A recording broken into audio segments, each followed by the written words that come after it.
TV খুললে দেখবেন কেউ না কেউ আপনাকে দুটো তিনটে মাল্টিপ্যাকের স্টক ফকটে দিয়ে যাচ্ছে। ইউটিউব খুলবেন, সেখানেও একই অবস্থা। একটা অ্যাড চলে এলো, সেখানে দেখছেন যে আপনাকে মাল্টিপ্যাকের স্টক ওরা কিন্তু দেয়, দুটো তিনটে আপনাকে রোজ দিচ্ছে। হোয়াটসঅ্যাপ খুললেন, একটা মেসেজ চলে এলো, সেখানে বললো যে আপনার আমাদের সঙ্গে কানেক্টেড থাকুন, আমি আপনাকে মাল্টিপ্যাকের স্টক দেবো, ফকটে দেবো। কোনো পয়সা লাগবে না, কিছু লাগবে না।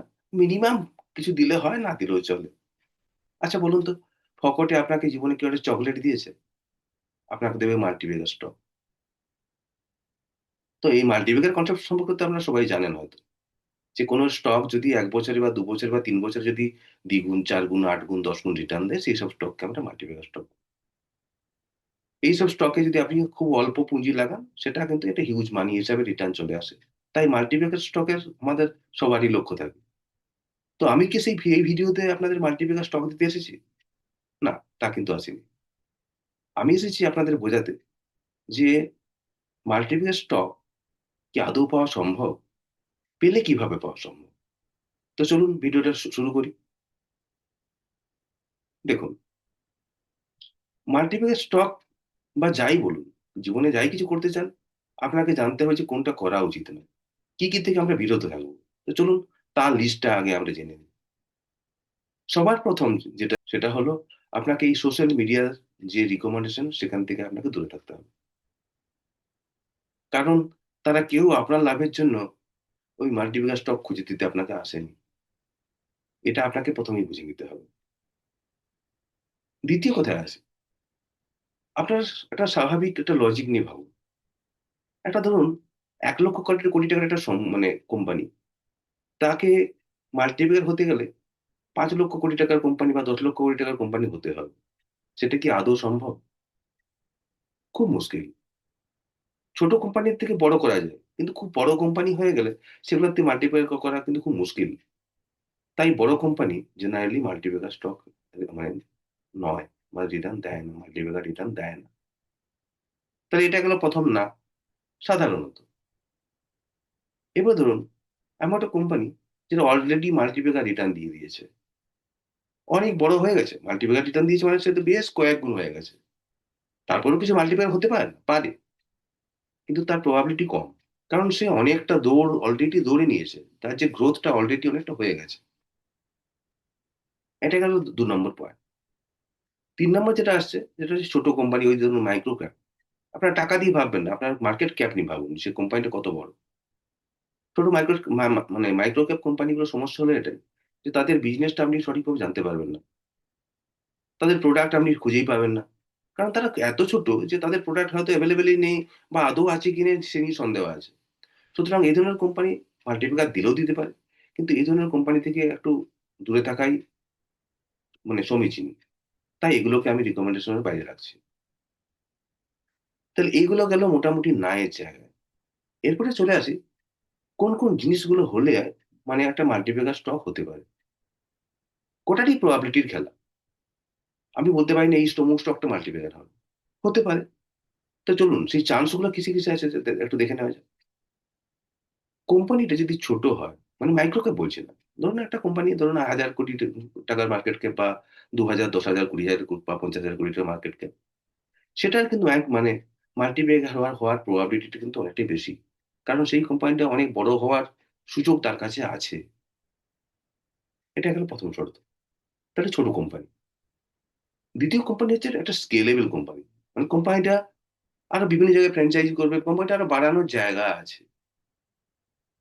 ধরুন আপনি একটা সেলুন চালান। তো আপনি মেক্সিমাম দিনে হয়তো কটাকা কাটবেন? এখন হয়তো ৳২০ কাটবেন, হয়তো ৳৫০ কাটবেন, ৳১০০ কাটবেন। তার বেশি কি করে হবে আপনি তার স্কেল করবেন। কিন্তু যদি হাবিবস-এর মতো একটা ফ্র্যাঞ্চাইজি করতে পারেন, যেটা স্কেলেবল, যেটা আপনি অনেক জায়গায় তারা ফ্র্যাঞ্চাইজি খুলেছে, তারা নিজেদের লোক লাগিয়ে সেখানে আপনার চুল কাটছে। সেটা একটা স্কেলেবল মডেল। তো সেইরকম স্কেলেবল যদি কোন বিজনেস হয়, তাহলে মাল্টিপ্যাকার হওয়ার চান্সটা অনেকটাই বেশি। ৩য় আসছি মোট। মোট মানে হচ্ছে কোম্পানির এমন কিছু জিনিস আছে যেটা অন্য কেউ বানাতে পারে না। তো সেটা হলো কোম্পানির মোট। এই কোম্পানির মোট থাকলে মাল্টিপ্যাকার হওয়ার প্রবাবিলিটি অনেকটাই বেড়ে যায়। তাহলে আমরা ৩ টে পয়েন্ট বললাম। কি বললাম? ছোট কোম্পানি। তারপরে কি বললাম? Scalable company. তারপর বললো মোটের কথা। এবার চতুর্থ পয়েন্টে আমরা আসছি, যে সেলস এবং প্রফিট গ্রোথ। একটা কোম্পানির সেলস গ্রোথ, প্রফিট গ্রোথ যদি 25%-এর নিচে হয়, তাহলে তার মাল্টিপ্লিকেট হওয়ার চান্স কিন্তু বেশ কম। যদি টার্ন অ্যারাউন্ড ঘটে থাকে সেটা আলাদা কথা। আদারওয়াইজ 20-25% কোম্পানির মানে মানে গ্রোথ নিয়ে, সেলস গ্রোথ, প্রফিট গ্রোথ নিয়ে মাল্টিপ্লিকেট হওয়া বেশ টাফ। কারণ এরকম কোম্পানি অনেক আছে। তারা কিন্তু মাল্টিপ্লিকেট হতে গেলে তো সবাই তো হয় না, গুণাগুন্তি কিছু কোম্পানি মাল্টিপ্লিকেট হয়। সুতরাং এদের প্রবাবিলিটিও কিন্তু বেশ কম। তাই হাই গ্রোথ, মানে ধরুন 25% এবার গ্রোথ, 30%, 40%, 50%, 60%, 70% গ্রোথ আছে, প্রফিট গ্রোথ আছে, এবং তার সেলস গ্রোথ আছে সেরকম ভাবেই। হম। তো এই ধরনের কোম্পানিগুলোর মাল্টিপ্লিকেট হওয়ার প্রবাবিলিটি কিন্তু অনেকটাই বেশি। এরপরে আসি আমরা প্রেডিক্টেবল গ্রোথ। মানে আমরা বুঝতে পারছি এই গ্রোথটা বেশ কিছুদিন চলবে। একটা কোম্পানি ধরুন, একটা একটা জুয়েলারি কোম্পানি সেটা ধরুন, যে কোম্পানিটা ভালো চলছে, আরো কিছু সে শোরুম খুলেছে, সেগুলো তো ভালো প্রফিট চলছে, তারা আরো এক্সপ্যান্ড করার কথা ভাবছে, আরো বাড়াবে। তাহলে এটা স্কেলেবল, একটা মানে একটা একটা তোমার আপনার প্রেডিক্টেবল গ্রোথ আপনি দেখতেই পাচ্ছেন।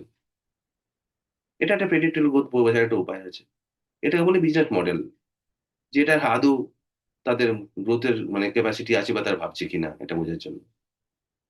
হচ্ছে সেক্টরের যে টেলউইন্ড, এক একটা সেক্টর কিছু কিছু সময় চলে। যেমন দেখবেন এর আগের, যখন আমাদের আজ 5 বছর আগের কথা যদি যান, দেখবেন রেলওয়ে বা এই ধরনের কোম্পানিগুলো কিন্তু খুব মানে চটেছিল। কারণ এখানে গভর্নমেন্টের কিছু তাদের একটা টেলুইন পেছন থেকে একটা ঠেলা দেওয়া ছিল, টেলুইন মানে পেছন থেকে একটা ধাক্কা দেওয়া, হাওয়া দেওয়া আর কি। তো এই ধরনের কোম্পানিগুলো, যাদের একটা টেলউইন্ড আছে, এই ধরনের কোম্পানিগুলো কিন্তু মাল্টিপ্লিকার হওয়ার প্রবাবিলিটি অনেকটাই বেশি। এরপরে আসি যে প্রমোটার কি বলছে। একটা কোম্পানি খুব ভালো, কিন্তু তার প্রমোটার চাই না যে কোম্পানিটা আর খুব একটা বড় করি। প্রমোটার ঝিমিয়ে আছে, তাদের সেরকম কোনো ইচ্ছেই নেই, বা সেরকম ম্যানেজমেন্টই নেই যারা এটাকে গ্রোথটাকে আর কোন কিছুদিন বাড়িয়ে যাবে। যেসব ম্যানেজমেন্ট গুলো আছে, তাদের আপনি খুব একটা ভরসা করতে পারেন না। সুতরাং এইসব কোম্পানিগুলো মাল্টিপ্লিকার দেবে না। সুতরাং ভালো প্রমোটার এবং তাদের ভালো যদি ফিউচার গাইডেন্স তারা দেয়, তাহলে জানবেন এটা মাল্টিপ্লিকার হওয়ার চান্সটা কিন্তু অনেকটাই বেশি। এরপর আসি হাই আরওসি এবং হাই আরওই।